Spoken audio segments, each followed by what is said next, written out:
Good days.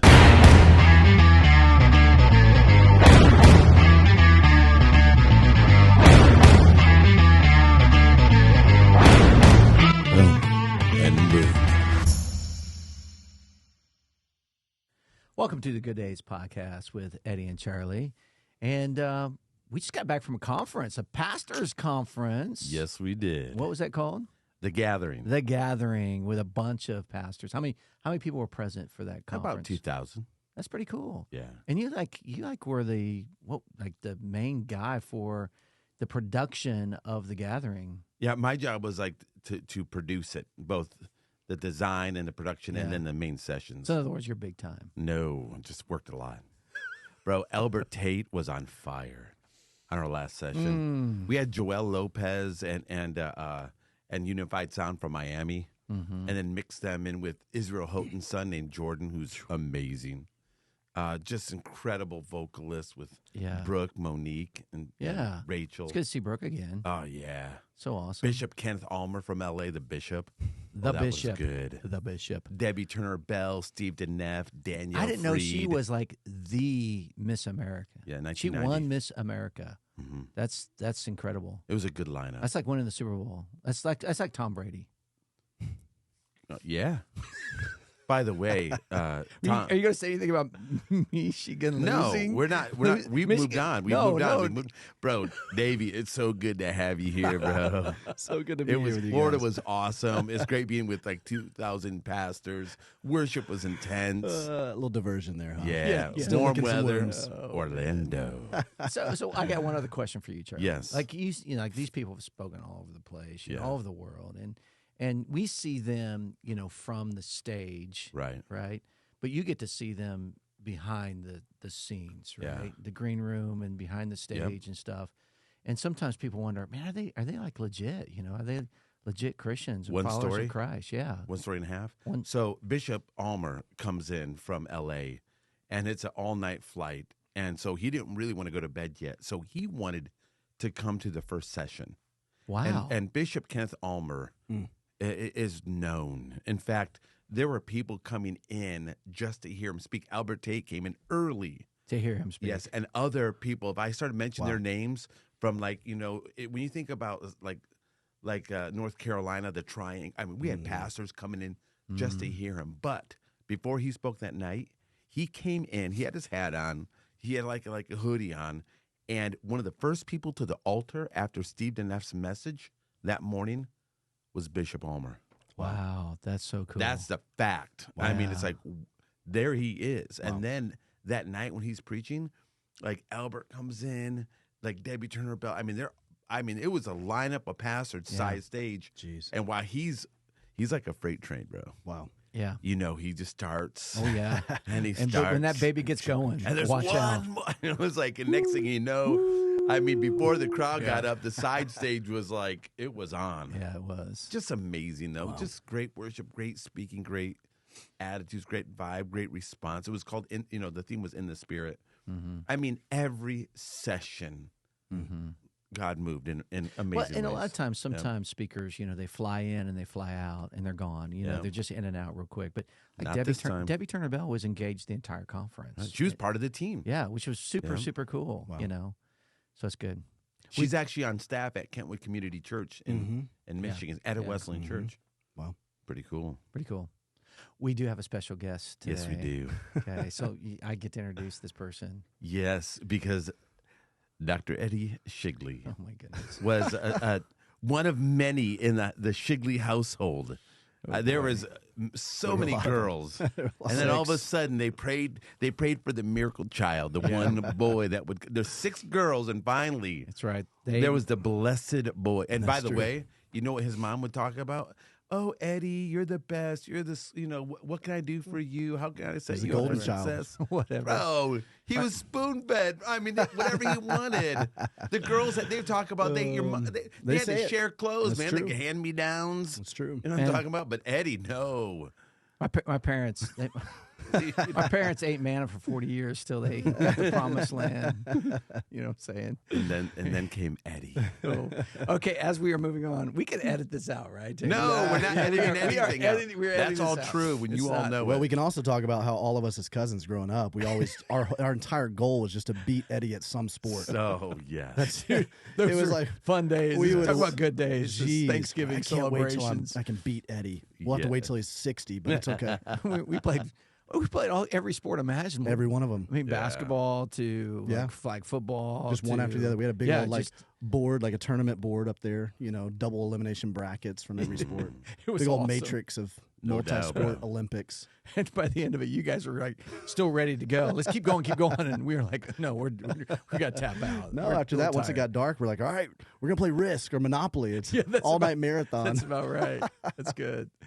Well, we have a special guest today. It's Davey Blackburn, and Davey is my nephew. That's my claim to fame. That my sister and her husband had Davey, and so it's fun to have you on the show. Yeah, it's good to be here. Yeah, and Davey's got a unique story. He's the founder, president of Nothing is wasted ministries. Nothing is Wasted Ministries.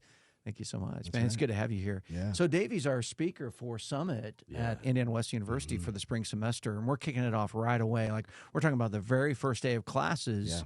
You kick things off. Yeah. And you speak, I think, at the total of 5 times throughout this Monday, Tuesday, Wednesday. Pretty much 6 times. Six times. Yeah. Six times. Mm-hmm. Which is great. So we want to rehash and do a deep dive actually into each one of your talks. Sounds good. Okay. Yeah.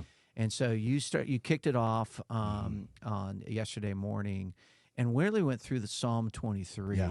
Can you give us like a 2-3 minute recap of some of the things you talked about and discussed in that? Because this deep dive, we are going to blast out to our students. So we want them to go have a little bit more of what they tasted of these sessions. So give us a quick recap for our listening audience who weren't there, and then we're going to go deeper with this. Yeah, well, if you were there and if you weren't there, everybody knows Psalm 23 is kind of the iconic psalm that helps us to really get our bearing straight when it comes to pain. But when I walked through the tragedy that I did in 2015 of losing my wife, I saw Psalm 23 and the Psalms in general in just a very different way.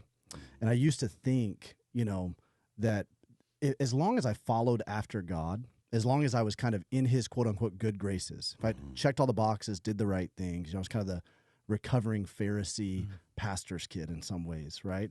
Yeah. That, and some of it was altruistic motives. Most of it probably was altruistic. I just wanted to, but as long as I did, then everything would be fine. Everything would be good in my life. God would protect me. There'd be blessing. I wouldn't say I ascribed to necessarily a prosperity gospel, but I almost lived it out thinking that. And so when pain hit my life, I wasn't sure what to do with that. But Psalm 23 kind of gave me some handholds for that, because what I talked about on Monday is that the real critical inflection point of Psalm 23, I believe, is the bridge between verse 3 and verse 4, where he leads me in paths of righteousness for his name's sake, though I walk through the valley of the shadow of death. And that some of those paths of righteousness, some of the pathways of sanctification that God leads us into might actually be difficult adversity and pain and trauma. And that he wants to do something in those seasons, that he's going to ultimately leverage what the enemy has done to rob, steal, and kill and destroy in our life. He wants to leverage it against the enemy. And so he does something both through us in those seasons, but before he can do something through us, he does something in us in those seasons to really make us into more like the image of Jesus. When you were speaking on Monday morning, and I wrote this note on my phone because you addressed it, and I think it'd be cool to address it here, but for people who've suffered, and I think that includes just about everybody at different levels, you talked about evil, and the question is this. Does God cause evil? Right. What do you think? That's a big question. That is like one of the ultimate questions of all time. There's actually a label for what what encompasses that question: theodicy. It's like, how could God be good if he, in a loving God, if there is pain and suffering and evil in this world? And just to be very straightforward, I don't believe God causes evil. I believe everything about the character and nature of God is the antithesis of that.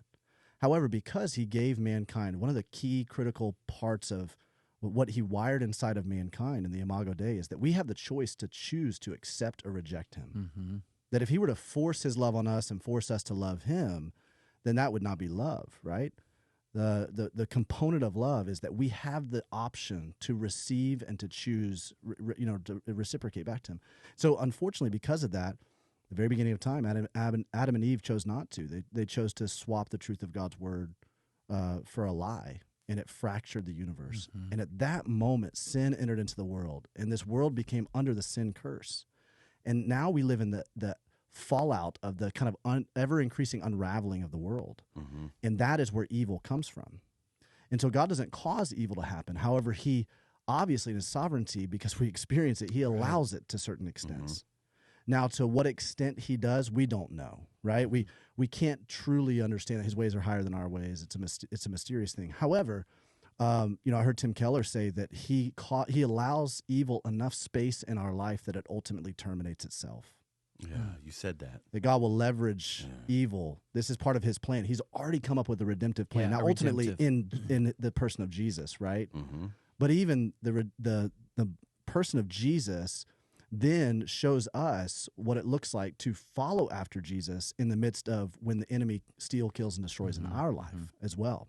And what God wants to do to leverage that or weaponize that against the enemy and for the good of other people. Mm-hmm. So no, pain and suffering is not punitive. Yeah. It's not punishment from God. Yeah. Right. Now, God disciplines his kids. Mm-hmm. That's different, right? Sometimes get our attention. That is painful. Mm-hmm. So we do have to delineate those things. That we will, sometimes he will allow us to walk in different spaces that misalign with his ways and allow us to reap kind of the natural consequences of that so that he can tenderly, like a loving father, pull us back in and go, okay, all right, come on, and ultimately convict us, right, in a loving way. But the voice of condemnation is not the voice of God. It's the voice of the enemy. Mm. Like, voice of condemnation is usually a very loud voice. Mm. It's a shame-filled voice, And so when you hear that voice, typically it's coming not from the Lord. The Lord's voice is typically a still small voice that's comforting and that's convicting and pointing us to a better future. Yeah. Whereas the voice of condemnation is pointing us in shame to our past and speaking into an identity that is not a son or a daughter of the King. So, to answer your question straightforward, no. Pain comes from a couple of different places. Right. I call it the four perpetrators of pain. The first one is our own sinful choices. Mm-hmm. Right. So we live in, there's consequences to sin. There's consequences to our sin, and nobody, truthfully, if we're really honest, nobody has lied to us, deceived us, duped us more than us. Mm-hmm. Right? But then we also have the second perpetrator of pain is other people's sinful choices. Mm-hmm. Because they have chosen not to. And we come against that sometimes. Exactly. We rub against that, Yeah, and sometimes we become victims of that. Right. And then the third one would be the fallenness of this broken world, what we just talked about. The fourth one is a spiritual attack, that there actually is a spiritual resistance. There's a war in the unseen realm that's going on. And I don't want to be reductionist. I don't think it's I think that helps us to get a handhold on which bucket is my pain in, or which buckets. Because if we misappropriate our pain, we'll tend to not learn and understand who God is trying to teach us about, or how God is trying to teach us about him and what he's trying to teach about us in the classroom of pain. So in other words, if you begin to think that this pain that you're going through is your fault and you adopt unnecessary shame, some elements of it might be your fault. You may have responded in a way out of a particular pain that was not godly, but the original pain, you've got to be able to divorce those two things and say, okay, that was because of this was because of this, right? If that makes sense. And that begins to help you parse it out so you know now how to learn from and grow in that pain. Go ahead, Eddie. I was just say, what we just talked about already, there's so much there that we could even impact even more. Especially when you talk about Psalm 23, even though I walk through the valley of the shadow of death, you are with me, right? And so it's so many times that we want those mountaintop experiences and we want those spiritual highs. And we want to be able to see God, sense him, feel him all the time. Right. And yet we do go through valleys. That's the nature of life, period. Yep. And it's so interesting that many times in my own life, and I'm ashamed to say this, that it's in those valleys when I really desperately seek God. I've got to have I need you so desperate, kind of a thing. Yep. And yet part of Psalm 23, I am with you. That's right. you know. Here's what's so cool about Psalm 23 in that respect. The first 3 verses, the psalmist is writing it in the second person. I'm sorry, in the third person. The third person saying, the Lord is my shepherd, right? He's talking about God, almost kind of like far off, transcendent in some ways, right? The Lord is my shepherd. He makes me lie down in green, all that kind of, right? As soon as you get to the verse 4 with the valley of the shadow of death, it switches to the second person. I will not fear because you are with me. Your rod and your staff, they comfort me. And what I see in that, as I overlaid into my journey of pain, is I can know about God in the mountaintop experiences, but I really get to know him in the valley. Yeah. He becomes personal. Absolutely. And the thing that I've discovered in my own pain in my life is when I come out of some of that pain, and you're going to talk about forgiveness tonight, so that's another story. But when I come out of that pain, I sit there and go, and then I see God. I see God with me, and I see the growth that I experienced and the closeness I had with Jesus. And I'll sit there and go, I don't want to ever experience that pain again. That's right. But man, the fellowship with God was so also true. incredible. It's so true. Elizabeth Elliot said, she calls it the gain of loss. Yeah. She says, what you gain in relationship with the giver far outweighs the loss of the gift.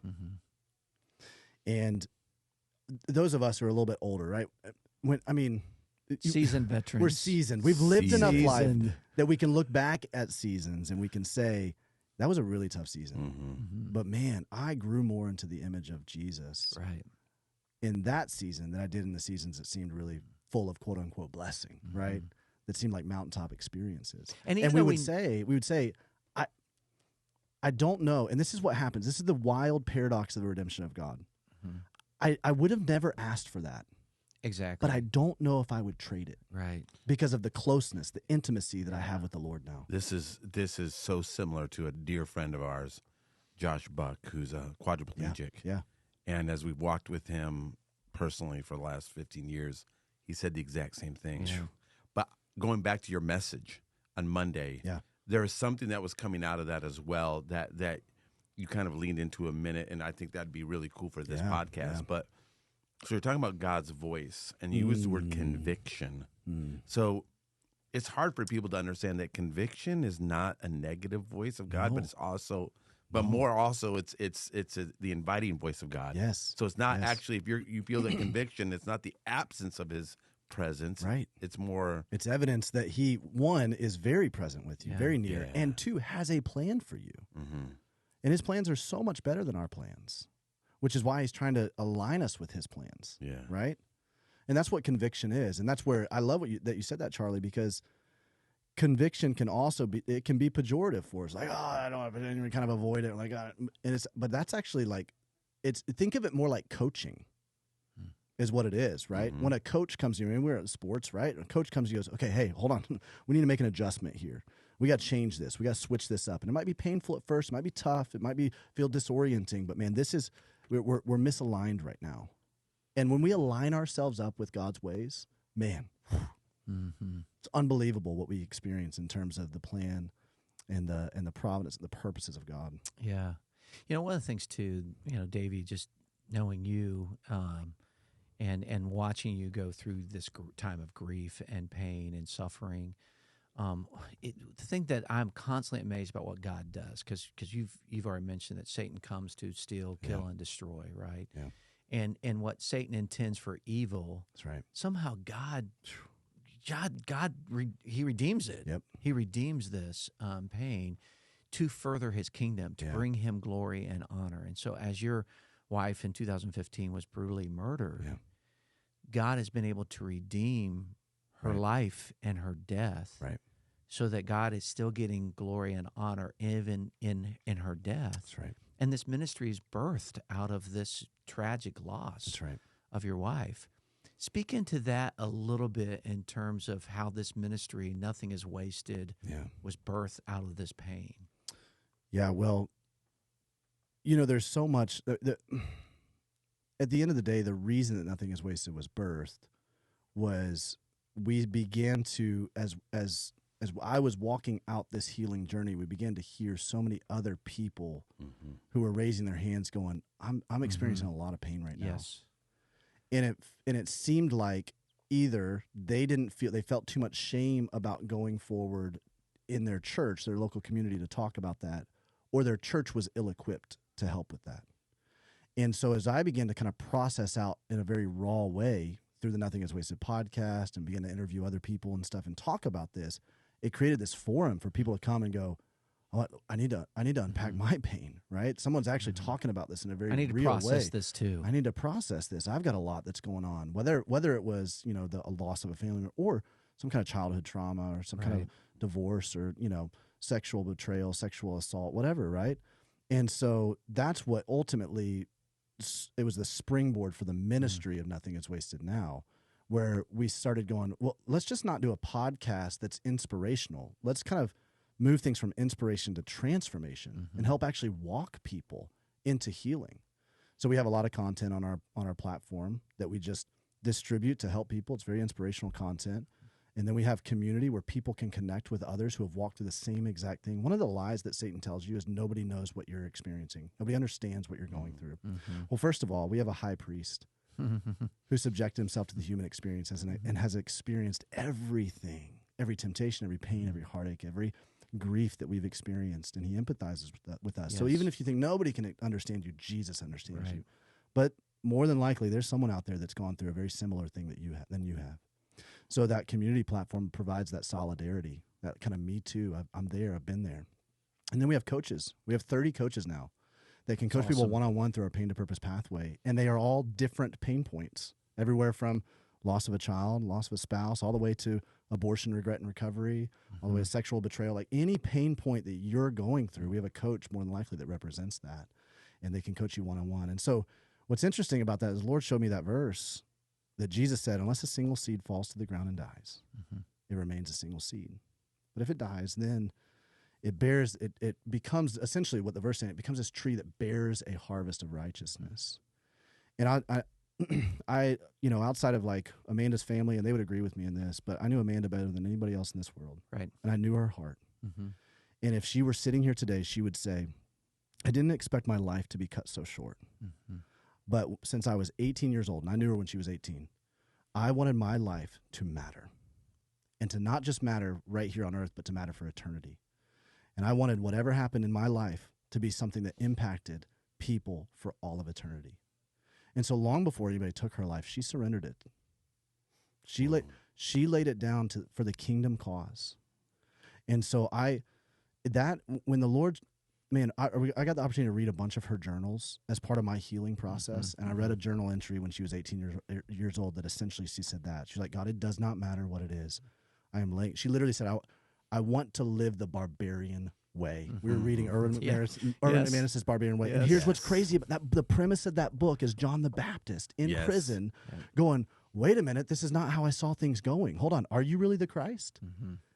And it's like, do you still trust God even when things don't go the way you wrote the script to go? Do you believe his plan is bigger and better? This is the thing that the world does not understand, though. When we think about when Amanda's prayer is in life or in death, may you be honored and praised, right? And that should be, of every Christian, that should be our desire. That should be our goal. But the world has a different economy than what God has. God has a very different economy. It does. And so when we talk about this, for the world, this life is it. For Amanda, for us, eternity is forever and ever and ever and ever and ever. Yep. And so it's a very different perspective. It's light and momentary affliction. It doesn't feel light and momentary right now. But Paul says it's light and momentary, that it's producing for us an eternal weight of glory that far supersedes. As we close out this session, and we got more to come with you, I listen to other podcasts.